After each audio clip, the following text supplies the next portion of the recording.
Joining me now is Michael J. Fox. How are you? I'm fine, thank you. When you did the campaign ad for Claire McCaskill, I've interviewed you on a number of occasions, but tell us what you were experiencing that day and what we were seeing as a result. Well, on any given day, I have a thousand different things that I can feel, and I go through a million cycles over the course of a day. For example, right now, this is a dearth of medication. Not by design, I just take it and it kicks in when it kicks in. Sometimes it kicks in too hard, and then you get what's called dyskinesias, which is that rocking motion.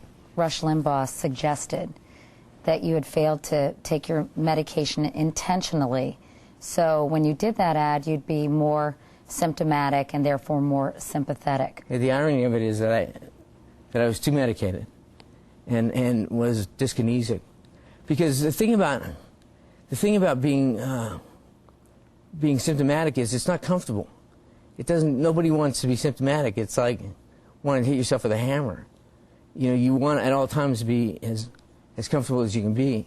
And at this point now, if I didn't take medication, I wouldn't be able to speak. I'd have a mask face. I wouldn't be able to speak, and I'd lock up and freeze and wouldn't be able to move. So there's no time that I'm not medicated. And when you saw Rush Limbaugh pretty much imitating you on his radio show, I know that played I didn't see it. On many media outlets. You haven't seen it? No, I heard about it, but you know, it's one of those things. I heard about it. I just my first thought was, no, you're kidding me. And then I thought, well, you know, I knew there'd be a swift reaction from some quarters. And you know, and I knew there'd be that celebrity tag, which always kills me because the people who throw that celebrity tag around are themselves such huge celebrities and incredibly well-paid celebrities, and you know, really have no more God-given right to have the platform than I do or any American does. We all have a right to speak up and say what we think is right, and we all have a right to fight for the things that we believe in. And I believe that science should move forward in this country. Science is a big part of the American story, and we need to start writing a new chapter. I called Rush Limbaugh, and he told me, I believe Democrats have a long history of using victims of various things as political spokespeople because they believe they are untouchable, infallible. They are immune from criticism. He went on to say, Michael J. Fox is stumping for Democrats in the political arena and is therefore open to analysis and criticism, as we all are. Well, first thing, you know, he used the word victim, and in another occasion I heard he use the word pitiable.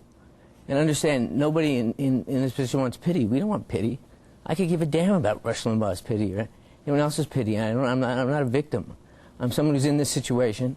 I think I'm in this situation along with millions of other Americans, whether it's, like I said, for Parkinson's or Alzheimer's or ALS or diabetes or spinal cord injury or what have you.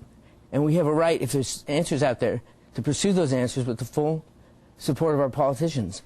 And so I don't need anyone's permission to do that. What about research on adult stem cells? That's fantastic. What about research on stem cells that have been culled from embryos and may be able to be produced synthetically?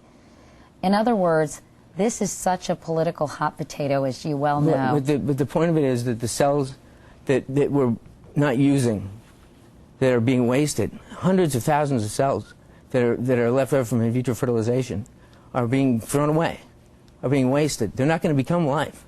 They're not going to become life. They're being thrown away. So in that sense, people say protecting the unborn, but they're going to be destroyed anyway. So let's use those cells to protect the unborn that are going to be born with diabetes. They're going to be born with genetic predisposition to Alzheimer's or Parkinson's, or are going to be injured as children and have spinal cord injury.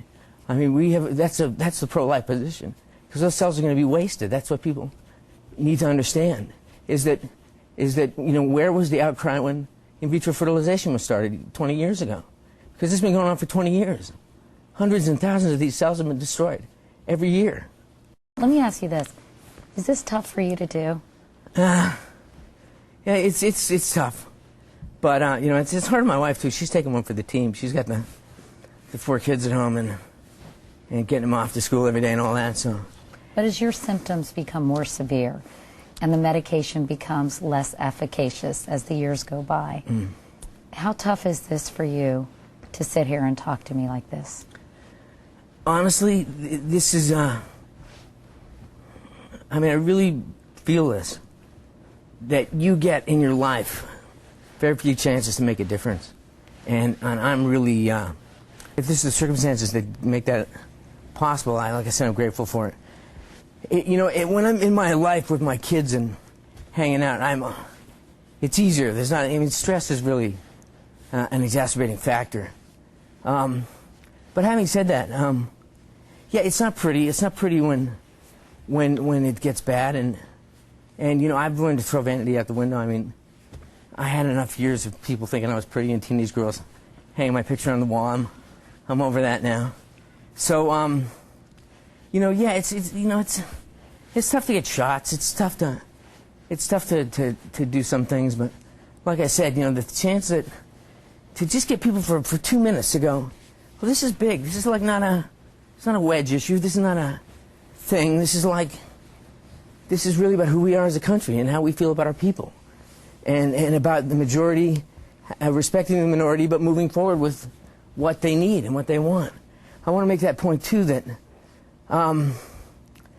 that people that are against stem cell research, embryonic or otherwise, whatever, I couldn't respect them more.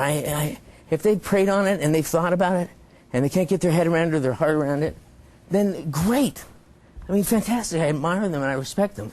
All I say to them respectfully is, if there's a majority that also prayerfully and thoughtfully and emotionally and intellectually and in every other way weighed this and came on the other side and said, no, I think it's the right thing to do, to very carefully tread these waters to save these lives, then you have to respect that too.